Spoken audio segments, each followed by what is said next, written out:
The GK channel bu miyeng tabiriba pumnamakpu Gorbachov na aham namakta taram na okchari. Miyeng tabiriba pumnamakna aihapu puning thawgatpiba oina video asibu like tawbiu, channel asibu subscribe tawbiu loinana mayam pumnamakna video asibu loiba bawbutang miyeng tabiu.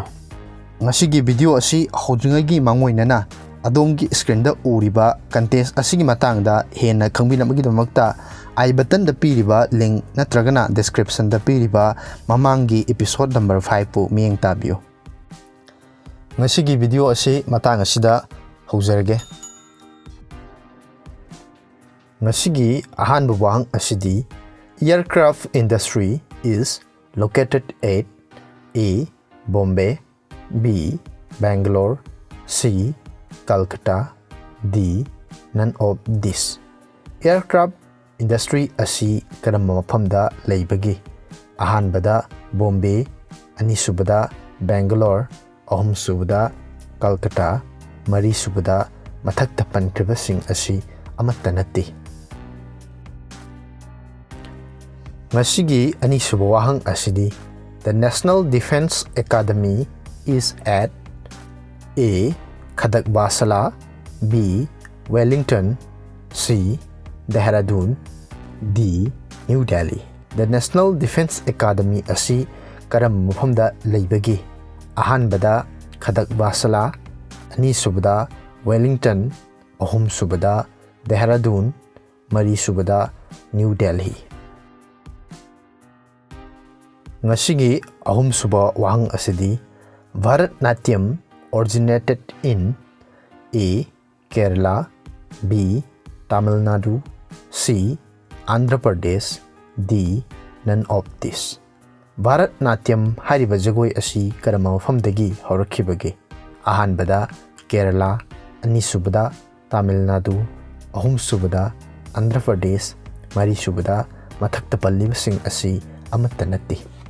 Mathakta pankriba wahang ahum asigi adom-adomgi achumba paokhum adu mathangi numitki mudang wairam pung mari phawgi mamangda comment tawbiro.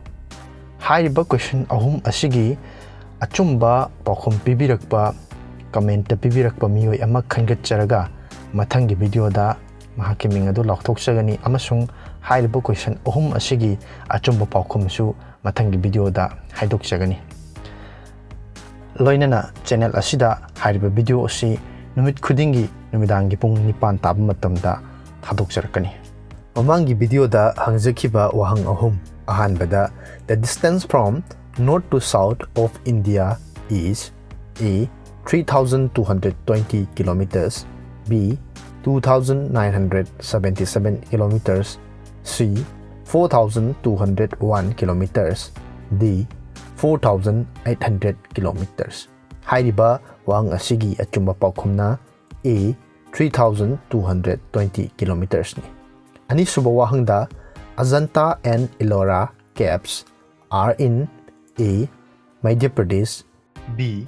Maharashtra, C. Rajasthan, D. None of this. Hairiba wahang asigi achumba paokhumna B. Maharashtra ni. Ahum suba wahangda the world's first man-made satellite in the orbit A. Numit 2, B. Sputnik 2, C. Amasung, D. Marco Polo. Hairiba wahang asigi achumba paokhumna B. Sputnik 2 ni. Hairiba wahang sing asigi achumba paokhum pibirakpa miyoi adudi Gita Gurumayum Sarmani. Video asibu yengbiba amasung comment tawbibagidamak adombu thagatchari. Miyeng tabiriba pumnamakna video asibu like taobirammu, share taobirammu, loinana channel asibu su mapung phaba channel ama oinabagidamakta subscribe taobirammu, loinana anauba video ama hek lakpaga khangnabagidamakta bell icon da nambiu. Miyeng tabiriba pumnamapu ngasigi oinadi kainanaba yathang nijari mathangi video da amuk thengnarasi mayam pumnamapu Gorbachov na amuk hanna thagatpa phongdokchari.